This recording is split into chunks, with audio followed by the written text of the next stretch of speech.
semua, selamat pagi. Perkenalkan, nama saya Dea Endalinta Bulu Ginting, NPM 2404200034. Teman saya, Nama saya Dimas Tumorang dengan NPM 2404200033. Dan nama saya Januari Tarigan dengan NPM 2404200032. kami dari kelompok 10, Prodi Agroteknologi Fakultas Pertanian Universitas Katolik Santo Thomas.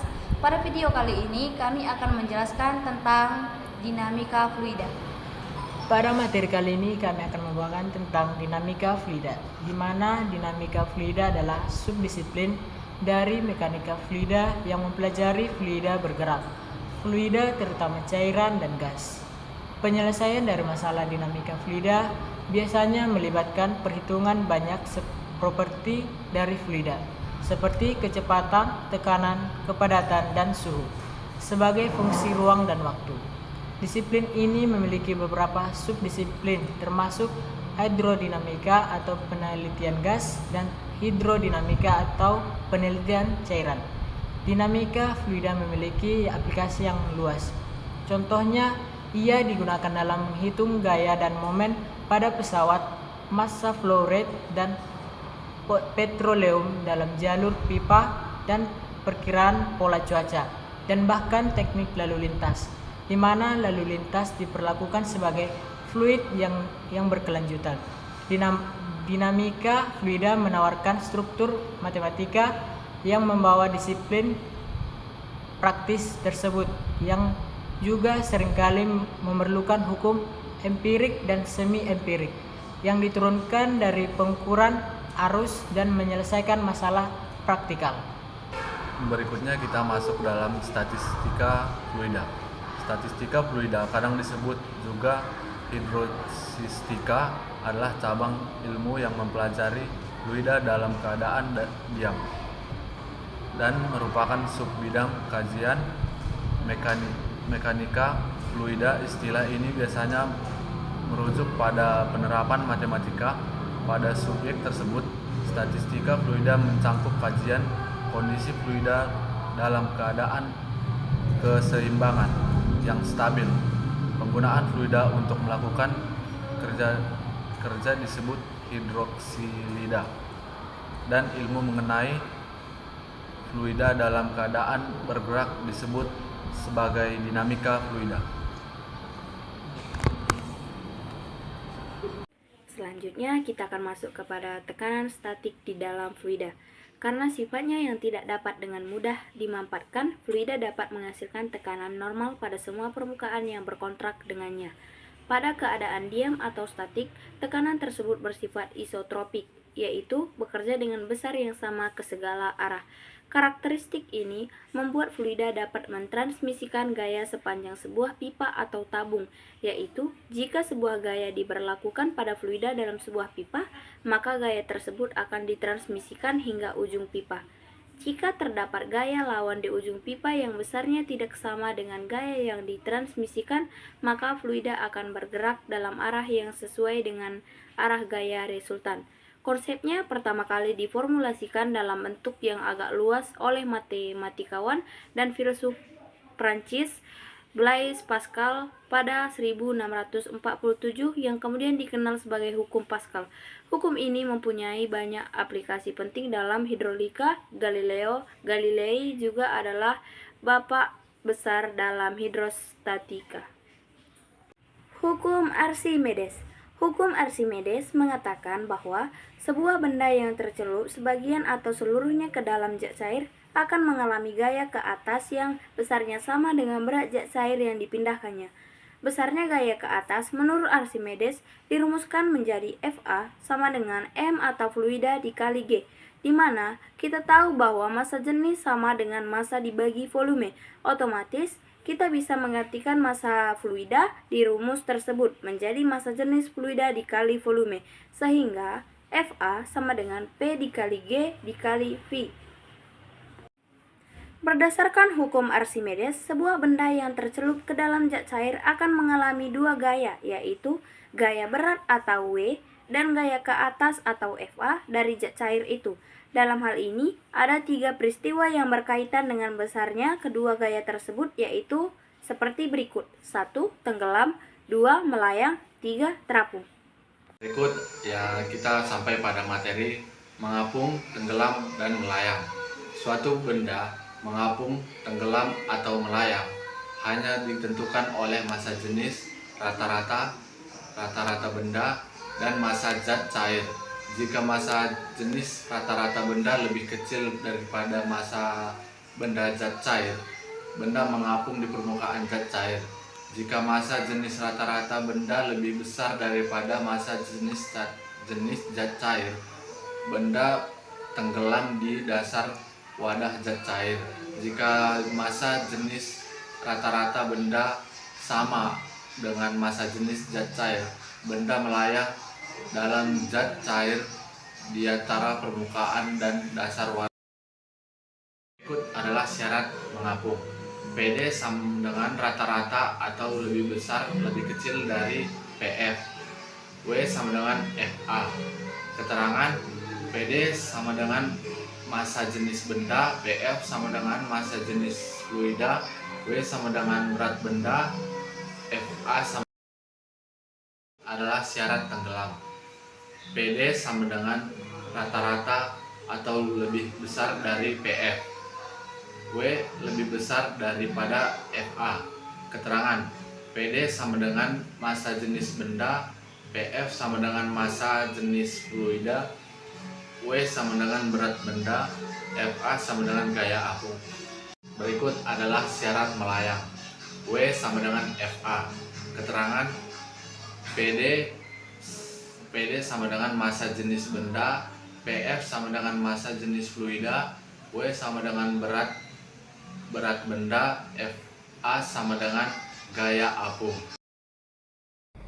Baik, pada video kali ini saya akan melanjutkan tentang materi dinamika fluida, yang dimana ada berbagai ciri dari dinamika fluida ini. Yang pertama, fluida dinamis, dimana dalam fluida dinamis kita menganalisis fluida ketika fluida tersebut bergerak. Aliran fluida secara umum bisa kita bedakan menjadi dua macam, yakni aliran lurus alias laminar dan aliran turbulen. Aliran lurus bisa kita sebut sebagai aliran mulus karena setiap partikel fluida yang mengalir tidak saling berpotongan. Salah satu contoh aliran laminar adalah naiknya asap dari ujung rokok yang terbakar. Mula-mula asap naik secara teratur atau mulus. Beberapa saat kemudian, asap sudah tidak bergerak secara teratur lagi, tetapi sudah berubah menjadi aliran turbulen. Aliran turbulen ditandai dengan adanya lingkaran-lingkaran kecil dan menyerupai pusaran dan kerap, disebut sebagai arus eddy. Contoh lain dari aliran turbulen adalah pusaran air. Aliran turbulen menyerap energi yang sangat besar. Adapun rumus yang digunakan untuk menghitung daripada fluida dinamis adalah rumus debit fluida, di mana kuantitas volume fluida yang mengalir dalam satu satuan waktu atau Q sama dengan delta V per delta T sama dengan delta T per delta T sama dengan delta V. Yang dimana keterangannya Q sama dengan debit aliran yang dalam satuannya adalah meter pangkat 3 per sekon. A yang disebut dengan luas penampang yang satuannya meter persegi. Yang V yang disebut dengan laju aliran fluida dalam satuannya meter per sekon. Aliran fluida juga sering dinyatakan dalam debit aliran, yaitu Q sama dengan V per T. Keterangannya yaitu Q sama dengan debit aliran, V volume, dan T selang waktu. Nah, materi selanjutnya yaitu tentang hukum Bernoulli, yang dimana persamaan yang telah dihasilkan oleh Bernoulli tersebut juga dapat disebut sebagai hukum Bernoulli, yakni suatu hukum yang dapat digunakan untuk menjelaskan gejala yang berhubungan dengan gerakan jet alir melalui suatu penampang pipa. Hukum tersebut diturunkan dari hukum Newton dengan berpangkal tolak dari teorema kerja tenaga aliran zat cair dengan beberapa persyaratan, yang diantaranya aliran yang terjadi merupakan aliran steady atau disebut dengan mantap tunang, dan ada juga tak berolat atau yang disebut dengan laminear garis aliran streamline yang disebut dengan tidak kental dan tidak termampatkan. Persamaan dinyatakan dalam hukum Bernoulli tersebut melibatkan hubungan berbagai besaran fisik dalam fluida, yakni kecepatan aliran yang memiliki satu garis arus, tinggi permukaan air dan air yang mengalir, dan tekanannya. Bentuk hubungan yang dapat dijelaskan melalui besaran tersebut adalah besaran usaha tenaga pada zat cair. Saya akan melanjutkan materinya tentang persamaan Bernoulli. Pada pembahasan mengenai persamaan kontinuitas, kita sudah belajar bahwa laju aliran fluida juga dapat berubah-ubah tergantung luas penampang tabung alir. Berdasarkan prinsip Bernoulli yang dijelaskan di atas, tekanan fluida juga bisa berubah-ubah tergantung laju aliran fluida tersebut. Selain itu, dalam pembahasan mengenai tekanan pada fluida atau fluida statis, kita juga belajar bahwa tekanan fluida juga bisa berubah-ubah tergantung pada ketinggian fluida tersebut. Hubungan penting antara tekanan, laju aliran, dan ketinggian aliran bisa kita peroleh dalam persamaan Bernoulli.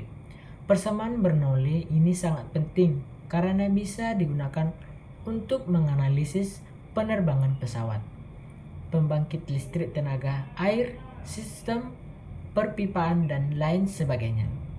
Agar persamaan Bernoulli yang akan kita turunkan berlaku secara umum, maka kita anggap fluida mengalir melalui tabung alir dengan luas penampang yang tidak sama dan ketinggiannya juga berbeda. Untuk menurunkan persamaan Bernoulli, kita terapkan teorema usaha dan energi pada fluida dalam daerah tabung alir, yakni ingat kembali pembahasan mengenai usaha energi. Selanjutnya kita kembali membahas mengenai usaha dan energi. Akan memperhitungkan banyak fluida dan usaha yang dilakukan untuk memindahkan fluida tersebut. Nah, saya juga akan melanjutkan tentang materi persamaan Bernoulli. Pada gambar yang di atas, warna buram dalam tabung alir pada gambar menunjukkan aliran fluida, sedangkan warna putih menunjukkan tidak ada fluida. Fluida pada luas penampang 1 atau bagian kiri mengalir sejauh L1 dan memaksa fluida pada penampang 2 atau bagian kanan untuk berpindah sejauh L2 karena luas penampang 2 dan bagian kanan lebih kecil. Maka laju aliran fluida pada bagian kanan tabung alir lebih besar. Ingat persamaan kontinuitas.